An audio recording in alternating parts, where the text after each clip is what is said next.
Sziasztok! Beregszászi nyúltenyésztő vagyok, és a mai videóban a nyulak dajkáltatásáról lesz szó. Itt pár pontot összeírtam, hogy miről is fog szólni a videó, mindenképpen érdemes nézni. Először is, hogy mi a dajkáltatás, másodszor miért van erre szükség, harmadszor hol érdemes dajkáltatni, és hol érdemes dajkát igénybe venni, tehát a nyulaknál, milyen nyulak alkalmasak dajkának, hogyan történik a folyamat maga, mire kell figyelni, tehát amikor dajkáltatunk, illetve mik a dajkáltatásnak a feltételei. Én úgy gondolom, izgalmas a téma, furcsálom is magamból, hogy eddig nem beszéltem róla, most többen is kérdeztétek, hiszen most vannak a fialtatási időszakok, és olyan sok helyen vannak problémák, ahol jó lenne dajkát igénybe venni, de azt se tudjátok sokan, hogy kell hozzákezdeni, vagy nem biztos, hogy jól tudjátok, illetve nem biztos, hogy jó nyulat választottok ki a dajkákra. Én igyekszek mindent megosztani veletek, ami ezzel kapcsolatos tudásom megvan. Ez nem jelenti azt, hogy mindenben a legtökéletesebbet tudom. Én hiszem azt, hogy mindig van tőlem okosabb és olyan, aki jobban tudja, de azért, mivel van nekem is egy elég komoly tapasztalatom, úgy gondolom, hogy annyira nem lövök mellé, tehát nyugodtan megfogadhatjátok a tanácsomat. De ha van jobb, akkor osszátok meg velem. Viszont mielőtt belekezdünk, én Beregszászi nyúltenyésztő vagyok, 2007 óta foglalkozok nyulaknak a tartásával, és 2015 óta tenyésztem is őket. Éves szinten átlagosan 600-800 darab nyúl kerül ki a nyúlgazdaságomból, ez különböző formában, húsformában, illetve nagyon nagy része tenyésznyulak formájában. Sokféle nyulat tenyésztek, jelenleg a pannonfehér dominál elsődlegesen, de természetesen már tenyésztettem új-zélandi vöröst, ezen kívül németóriást, ami most is van, csak akkor szürke németóriást, lepketarka nyulat, burgundi vöröset, új-zélandi vöröset, és még sorolhatnám. Kérlek, hogyha új vagy a csatornámon, és tetszett, amit láttál, iratkozz fel a csatornámra, mindenképpen légy csatornatag. Kérem azt is, hogy egy kávé árával támogasd a munkámat, erre megtalálod a csatorna oldalon a lehetőségeket, és kiválaszthatod, hogyha úgy gondolod, de ha csak egyszerűen lájkolod és megosztod a barátaidnak ezt a videót, már az is egy nagy segítség. És még ami nagyon fontos, hogy ne feledd el, még mindig tart a játék, a részletekről keresd a megfelelő videót, hiszen ha elértük az 5000-es feliratkozást, illetve elértük a 10 000-es feliratkozást, 2 darab sorsolást fogunk minden feliratkozásnál, külön a feliratkozók között és külön a tagok között értékes nyeremények lesznek, amik nem kevés. A részleteket megtalálod a Játsza Beregszászi nyúltenyésztő videóval, és innen folytatjuk mindjárt. És ugye itt vagyunk ezeknél a nyulaknál, amelyek most fialtak le már néhány napja, és őket akarom szemléltetni a dajkáltatásra, hogy mi is a dajkáltatás. Hát elsődlegesen a dajkáltatást akkor használjuk minden tenyészetben, nyúltenyészetben, amikor például egy nyúl lefial, és nem fial, vagy nagyon sokat fial. Ezek a kutyák most nagyon be fognak zavarni. Folytassuk akkor onnan, hogy mi is az a dajkáltatás.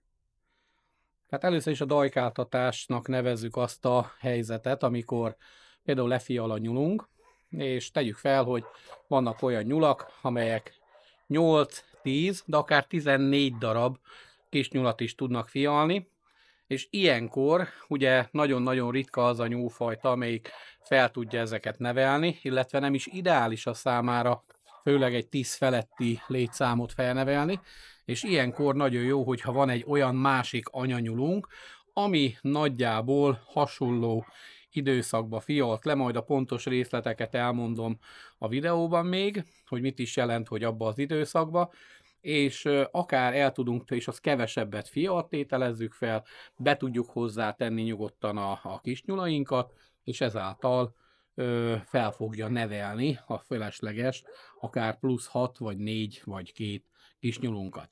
Mindig érdemes figyelembe venni, hogy ha minden tenyészetben ugye vannak ilyen lehetőségek, és mindig érdemes figyelni, hogy melyik nyúltól vesszük el a kis nyulakat, és milyen nyúl alá tesszük be. Hiszen miért van erre szükség, itt van a második kérdés. Azért van erre szükség, mert például egy bármelyik anyanyúl nagyon megsínli azt, hogyha neki nem 6-7, hanem mondjuk 8, 10 vagy 12 kisnyulat kell szoptatnia. Értelemszerűen, hogyha nem egy jó tejelő nyúlról van szó, de még ha jó tejelő is, nagyon-nagyon meg fogja viselni. És azoknál a tenyészetekben, ahol elsősorban nem a húsra összpontosítanak, hanem a minőségi nyúlra, ott nagyon fontos, hogy a kisnyulak kiskorukban is időbe megkapják azt a tejmennyiséget, azt a minőségi tejmennyiséget, amire szükségük van a kellő megfelelő növekedéshez, mert ez kihatással van lényegében a teljes nyúlnak az életére. Tehát ha egy nyúl lemarad, nem olyan ütemben gyarapszik a táplálkozás hiányából, amiben gyarapodhatna, ő belőle igazából soha nem lesz már olyan szép nyúl. Ezt bármelyik tenyésztő meg tudja majd erősíteni. Hol érdemes dajkáltatást igénybe venni, és itt vagyunk most a harmadik kérdésnél, hogy igazából minden nyulászatban jó, ha tudunk dajkát beállítani, hiszen bármelyik nyulászatban megeshet az, amiről beszéltünk, mégpedig, hogy olyan sok kis nyúl születik, vagy lebetegszik az anya, ilyen is volt már, szülés után elpusztul, fialás után elpusztul az anya, és akkor ott vannak a kicsik, mit kezdjünk velük, nagyon jó ilyen esetben, hogy tudunk dajkát beállítani. A következő kérdés, a negyedik, hogy milyen nyulak alkalmasak dajkának. Hát elsősorban nem minden nyúl alkalmas. Nagyon fontos, hogy bár nagyon sokféle nyúl van, ugye székelynyúltól megkezdve németóriás, parasztnyúl, és még sorolhatnám burgundi vörös, új-zélandi vörös, pannonfehér, úgy igazából, vagy kaliforniai, úgy igazából a tenyésztők általában, és én ezt meg tudom erősíteni, a burgundi vöröset, illetve a pannonfeheret részesítik elsősorban előnybe, mert ők kifejezetten húsnyulak, úgy lettek kitenyésztve, még talán a debreceni fehér is besorolható ebbe a körbe, úgy lettek kitenyésztve, hogy a legjobb anyákat vitték, mindig a legjobb anyai ösztönökkel bíró, legjobb tejelő nyulakat vitték a továbbtenyésztésre, tehát ez volt az elsődleges szempont. Genetikailag így válogatták szét, és úgy igazából ők igazán alkalmasak csak arra, hogyha még ők is fialnak 10 feletti darabszámot, akkor képesek ezt felnevelni. Viszont ott se szoktak, egy nagy nyulászatba se szoktak 8-9 nyúltól többet egy nyúl alatt hagyni.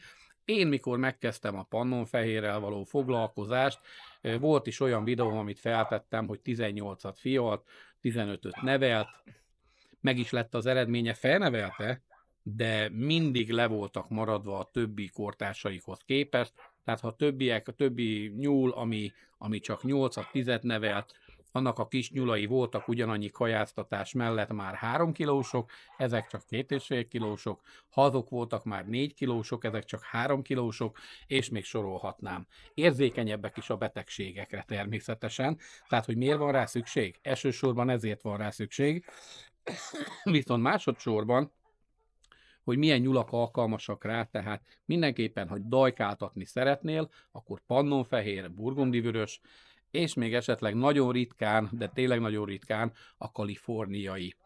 De ott, mivel nincsenek olyan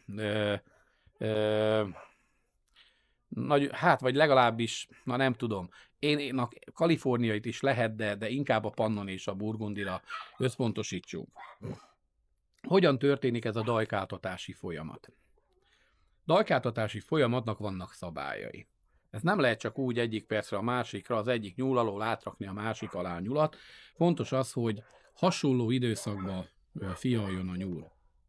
Plusz-minusz 3 nap eltérés lehet közöttük, de nem több. Jó, tehát ha nagyon fontos, hogy ha jól akarjuk a folyamatot csinálni, akkor olyan nyulakat kell, vagy úgy kell pároztatnunk, hogy legyen mindig 2 nyúl, nagyjából egy időben bepároztatva. Nem lehet több idő a 2 fialás között, mint 3 nap. Ugyanis 3 nap az a lélektani határ, amikor lefial az egyik nyúl, amelyik például sokat fialt, rá 3 napra lefial a másik nyúl, és a másik nyúl, ami lesz a dajka, akkor veszed attól a nyúltól, amíg sokat fialt, hátteszed vagy fordítva történik, először a dajka fial le, teljesen mindegy, de 3 napon belül át kell tenni a másik fészekbe. Ez úgy célszerű, hogy sokszor érdemes kivenni az anyát is a ketrecből, ahova fogod betenni a nyuszikat, hogy ne lássa, hogy te új egyeteket tettél be, illetve mielőtt beteszed a fészekbe azokat a kis nyulakat, leveszed a szőrből, megdörzsölöd, hogy átvegye az anyának az illatát, az anyát is jó megdörzsölöd, megsimogatod a kezeddel, hogy a te szagod ott legyen rajta, és aztán érezze a kis nyulakod is az ő saját szőrszagát, meg a te szagodat is, és ez el fogja nyomni az eredeti anyának az illatát. Mert hogyha ezt nem fogja érezni, akkor simán, egyszerűen ki fogja dobni a fészekből.